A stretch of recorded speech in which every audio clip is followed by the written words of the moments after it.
Lauke saulelė vis ryškiau šviečia, bet dar tikrai ne taip šildo.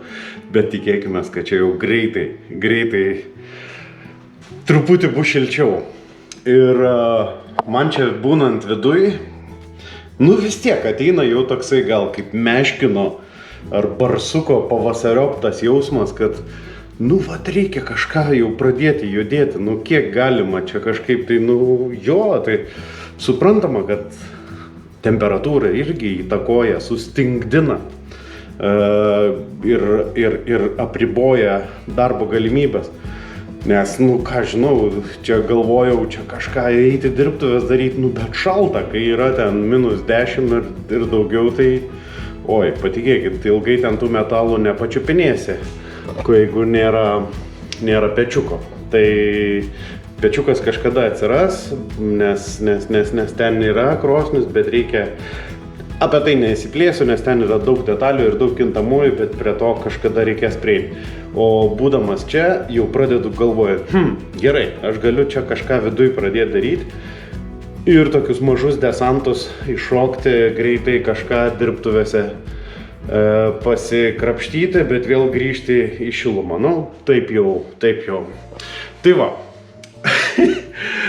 man už nugaros matosi virtuvinis, kuris jau kiek čia jau beveik 4 metai, plius minus, man atrodo, ar 3 su viršum.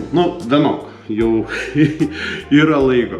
Bet yra keli niuansai, prie kurių, neprieidavo rankos, arba nebūdavo ūpo, ar nebūdavo galimybės, arba tiesiog, yra toks momentas, dar reikia suvokti vyrišką psichologiją. Vienas dalykas yra, kad kol negriūna, kol kaip ten sako, neapsikiauti, jeigu funkcionuoja, gali būti, ir jeigu niekas nesako ir niekas dėl to nepriekaištauja taip smarkiai, tai vyras ir nespręs tos problemos, nes nematys tame didelės problemos, kaip po tokios. Tai tokia didelesnė problema buvo, arba man ne problema. Tai orkaitės spintelė, kuri čia taip jau pradėjo pastaruoju metu visai klibėti, ir reikalas tas, kad čia ją reikia, jinai kažkaip tai, nors ir surinkta lygiai tokia pat, kaip ir buvo, jinai net neišardyta buvo, bet jinai žemesnė nei visos kitos spintelės. Ir kągi, reikia padaryti viską naujai. Manau, kad čia ir tame tarpe kažkaip tai padaryti skardoms visokią lentynėlę ir tuo pačiu paruošti tą vadinamą uždengimą viso virtuvinio apačioj. Manau, kad tai dar vienas dalykas, ir indaplovė yra. Ir čia, kada ją atidarai, jinai dėl to, kad turi tą tarpą, jinai nori virsti lauką, kada yra daugiau indų. Tai, kaip sakiau, turbūt galėčiau dar gyventi su tokia orkaitė išklypusią. Niekas man nepriekaištauja pastaruoju metu, gal vieną kitą kartą yra mama pasakius, bet mama čia irgi atvažiuoja tik kai svečias, tai jinai orkaitės mažai naudoja, tai ją ir netrukdo. Tai va, o daugiau, sakau, aš taip gyvenau, ir man dabar tiesiog, gal sakau, ateina jau tas pabudimo momentas, meškino pabudimo momentas pavasariui artėjant, dar neatėjęs pavasarį. Todėl kągi, eisiu ieškoti, yra visokiausių baldinių plokščių, visokių likučių. Nes realiai tai nieko nesimatys, tik tai apatinė ta dalis matysis. Yra ir tų pačių baldinių kojelių, tai reikia dabar viską išsimatuoti, susiplanuoti, susirasti medžiagas ir, kaip sakiau, tokiais mažais desantais į dirbtuves užšokti, susipjaustyti ir parsinešti čia šilumoj surinkinėti, kol atšils truputį daugiau lauke. Bet ką, Einu už metro ir reikia eiti toliau matuotis ir judėsim su tuo desanto mažuoju. Ne vienas svečias ir pats per laiką supratau, kokia yra didelė prabanga turėti, vietos, kur susendėliuoti. Nes taip, esu ir su svečiais ne vieną pokalbį turėjęs, kurie keliauja po įvairius ūkius, tie wuferiai, kurie praeitais metais, užpraeitais metais pas mane apsilankė iš įvairiausių šalių ir jie, aišku, lankėsi dar ne pas vieną tokį kaip aš ir pasakodavo, sako, atrodo žmonės bando irgi kažką krūtina, bet daug medžiagų, sako, nueina ant nieko vien dėl to, kad ilgą laiką yra sandėliojamos tiesiog lauke ir gal ne puikiausiai uždangščius, ne geriausiai apsaugojus ir, lentos ar kas ilgą laiką prastai uždangščius, tai jugi, kaip sakant, saulė, vėjas ir lietus viską padarys. Nežinau, čia vos ne kažkoks rimas gavosi. Vienok, grįžtu prie savo sandėlio, kuriame yra įvairiausių dar plokščių, išardyti visokie mokykliniai stalai ir dar netgi mokyklinių lentų po lentomis, kai būdavo tenais dėžės įvairiausiams brėžiniams arba vizualiai medžiagai, įvairiems dalykams sandėliuoti ir, kad būtų pamokoms. Tai yra tokių dar net ir neišardytų, ką jau kalbėti apie kampe suversti seni visokie žemėlapiai ir panašiai. Jie į šiukšlės keliaus ateis savo metas, bet aš jau pradedu čia irgi nuo praeitų metų užsikaupęs yra tų plokščių tokių Prie jų labai greitai turėčiau sugrįžti, kad tik tai, plius minus apie 0 būtų temperatūra, kad jau netai baisiai pirštai šalto, į dirbtuves teks sugrįžti ir pajudėsim su šituo reikalu pakankamai greitai, bet juk atėjau plokščių. Taip, yra, manau, kad viena tokia ir dabar ką čia man daug kuistis ir nugarą jums rodyti. Kai susirankiosiu, pamatysim, kaip toliau judam. Atsinešiau lentynas, ne tai kad lentynas, plokštės į bičių namelį. Nes čia, kaip sakant, dar neuždarytas dirbtuvių sezonas ir tų pjūklų man čia daugiausiai reikės. Ir visai nešalta čia viduj, net garo neina, nors lauke yra -8. Tai manau, kad reikia persiformuoti mintyse, kad reikia sugrįžti. Čia dar tuos likusius būsimus avilius padaryti ir nušveisti, kur reikia šveisti dar. Ir buvo pastebėjimų apie tai, kad tos, sakykime, fanerinės paletės, iš kurių buvo, ne tai kad fanerinės, jos tik tai padengtos tokia gražia fanera, jos nuo stovėjimo lauke, kol jos buvo sandėliuojamos ir renkamos ir dar, ką jau kalbėti, pačioj statybvietėj, iš kurių jos buvo parvežtos, jos irgi ten buvo nutrenktos kažkur tai aikšteliai ne po stogu, tai aišku, jos buvo drėgmės gavusios. Ir aišku, kol stačiau, tai irgi čia dal stogo kurį laiko nebuvo, tai irgi gavo lietaus ne kartą ir ne 5. Tai savaime suprantama, kada užsidarė ir dar rudenį vis tiek buvo, iki kalėdos buvo +9 laipsniai ir aš čia darbavausi. Tai nieko nuostabaus, kad per laiką toksai mažas pelėšiukas buvo įsimetęs. Bet, atsiprašau, bet dėl to, kad čia jau sausa, aš kažkaip tai, man atrodo, gal tarpušventyje pasiėmiau medžio baliklį Ir manau, kad stebuklingai jisai čia padirbėjo.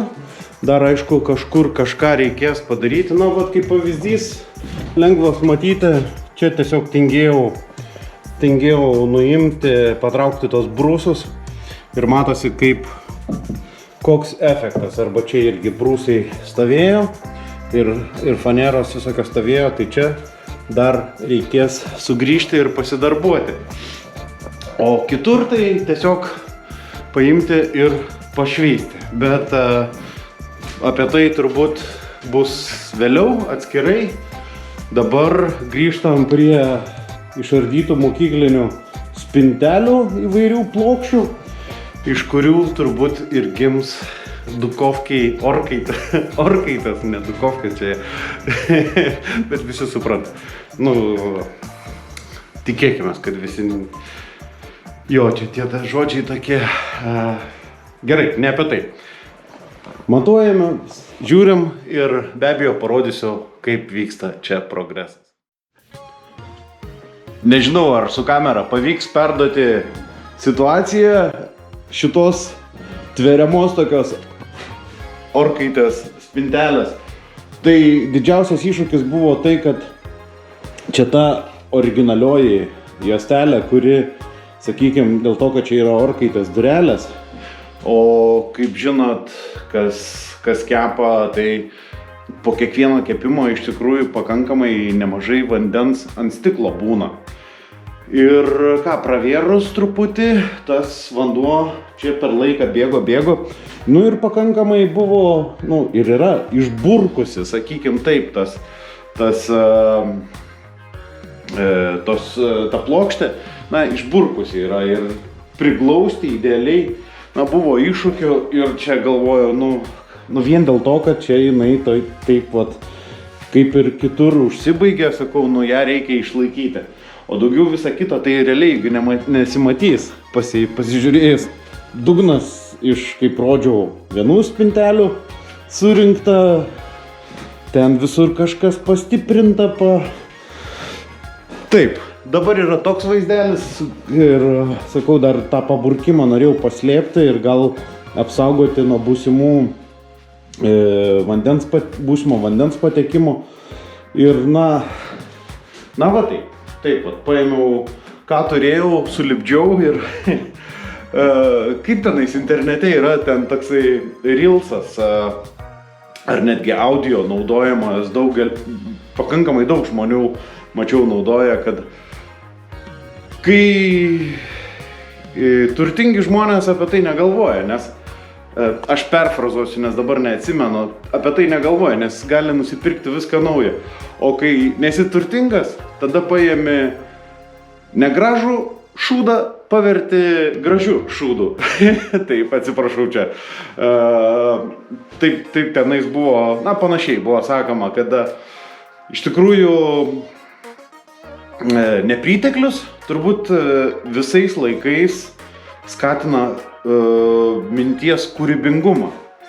Ir man tas visada žavėjo visose srityse. Ir pasižiūrėkim, kiek daugybė įvairiausių didžiųjų žmonių istorijoje, jie dažniausiai iš tikrai ne pačių turtingiausių, ne pačių sėkmingiausių ir darniausių šeimų atkeliavę, bet istorijoje pasižymėjo su kažką nuveikę. Tokio vienaip ar kitaip savose srityse kūrybingo. Tai aš irgi neslėpiau, aš irgi ne iš turtingų, esu paprastų darbininkų šeimos ir ką. Ir turbūt vidutinės lietuviškos darbininkų šeimos vaikas esu. Jo. Tai gerai, nešu dabar spintelę ir matysim, kaip tenais ta orkaitė įtalpa ir kaip atrodo galutinis rezultatas.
Atrodo, kad pavyko.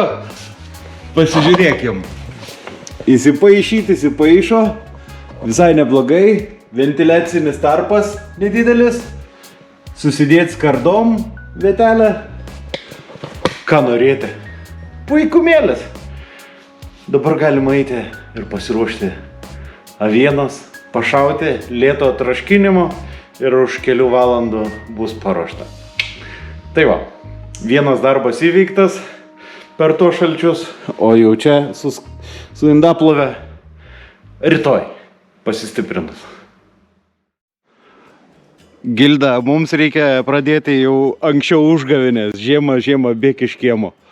Klausykit, sniegelio vakar snigo nuo pat ryto iki pat, kol nuėjau miegot. Ant stogo, nežinau, gal kai kuriuose vietose net ir 40 cm yra prisnigę. Ką jau kalbėt, kiemą aš jau mečiau atsikasinėti, nes atsibodo. Tiesiog atsibodo ir išvažiuoju, nežinau, gal jau užsiminiau. Bet truputį orelis atšilo, esu parsivežęs ir pats, ir kaimynas užvežė dėžių, sako, nori. Taip, noriu, nes ateis metas, praeitą pavasarį sodintos vynogės, tai kad jos pavasarį nebūtų užgoštos žolėmis, labai paprastu principu. Pasiemi ar tai stačiakampį, ar ką, padarai įpjovą vidury skylutę ir aplinkui lyg įsivaizduotume, kad pro kartoną prakištume pirštą. Tai vat, taip tą stiebelį ir apsaugosi ir po to bus lengva matyti, kada vis tiek reikės, nenori su trimeriu praeidinėti. Tai todėl reikia iš tikrųjų nemažai tų kartonų ir va todėl orai truputį, nu kiek čia yra, keli minuso, porą gal. Tai visiškai jau nebešalta palyginus su ankstesniu minusu. Todėl svarbus dalykas pereiti kartoną ir nusivalyti nuo čia likusio lipnios juostos likučių. Nes, nenori savo ir daržo, ir darže, ir šiltnamį praeitais metais rodžiau, kaip irgi tarplysvius iškloji ir po to gali ant viršaus ir to pačiu mulčiu, ar to pačiom vilnom, ar tom pačiom visom kitom organiniam medžiagom ir šiaudais gali užkloti ir tuo pačiu apsaugosi žolių augimą tarplysviuose, nes nereikės ravėti. Ir per sezoną viskas supus ir to pačiu pasitreš organinė trąša. Tai vat vėlgi toksai, tvarus požiūris į kartono panaudojimą antrinį. Ir kągi, nėra šalta, tai įmosiu už peiliuko ir dabar bandysiu sutaršyti čia, kiek turiu tų kartono. Nesutaršyti, nuvalyti nuo lipnios juostos likučių.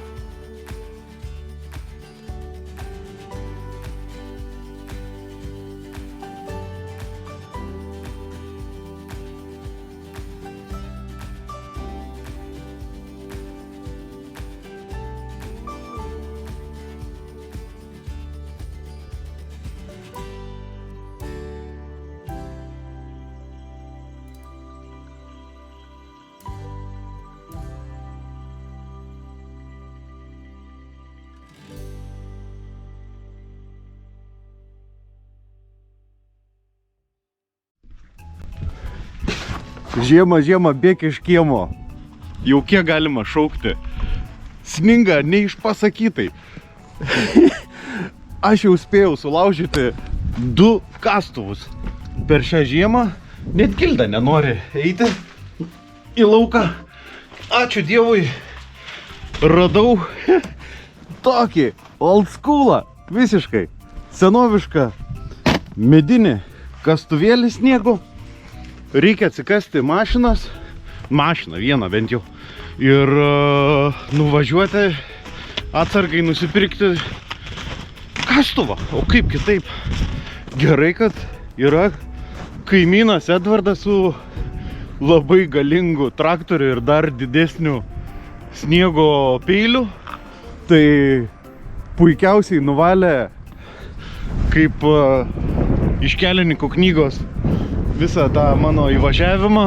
Bet aišku, daugiau tai čia nieko nepadarysi.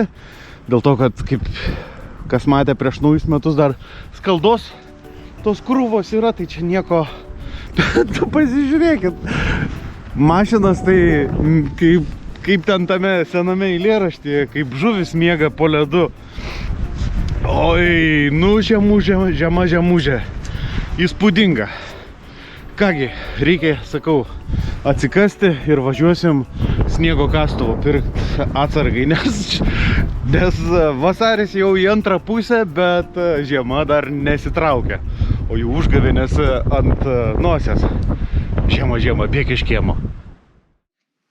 Jeigu ant saulės, arba, sakykime, saulėtojo pusėje -7, naktį -24-27, tada, ką daryti? Nieko, dabar belieka tik tai gal paimti mašinas nukasti, eiti nuo terasos, nusikasti sniegą ir tiek, o daugiau tai, nelabai. Dirbtuvėse šalta, judėse nelabai, tai kažkokie tokie darbai žiemą ir gyvūnams svarbiausia, kad būtų šilto vandens.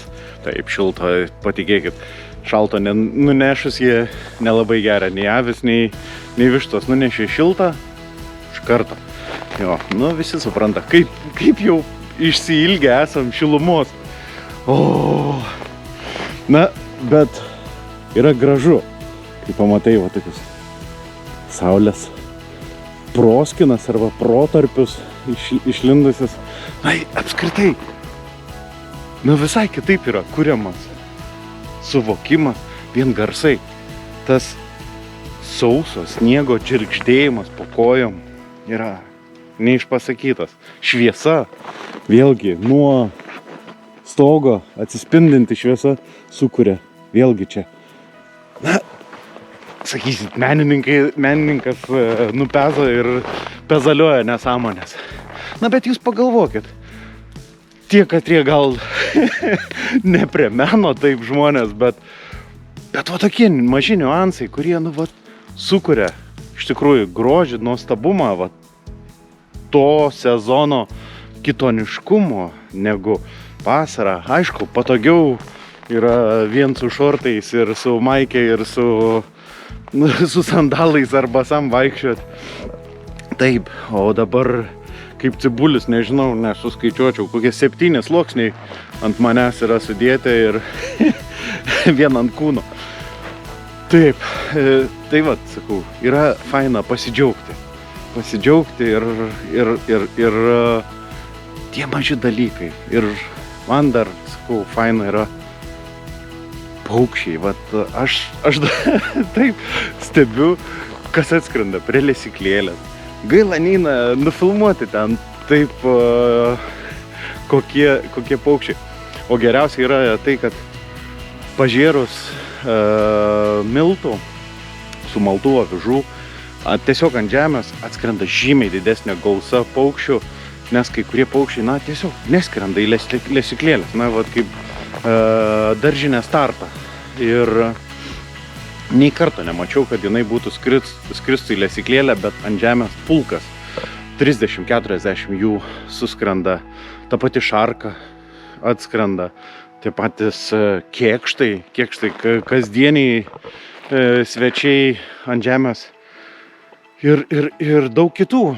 Kas įdomiausia, yra pakabinta lašinukų, tai lašinukus geniai, pilkoji meleta. Pirmą kartą pamačiau, nes atsimenu, tik tai pirmą žiemą mačiau juodąją meletą praskrendant ir mačiau sode po medžius vaikštinėjant, o šiemet pamačiau pirmą kartą pilkąją meletą, tai irgi man toksai, malonus jausmas, kai tai matai tą įvairovę, nes kuo didesnė bio įvairovė, to reiškia sveikesnė aplinka, jinai pilnavertiškesnė ir save balansuojanti, nes kada prasideda mono kultūros, kaip ir auginime, kaip ir visur kitur, tai blogai. Tai va, džiaugsmais, o dabar reikia pasidžiaugti kastuvu ir sniego kasimu.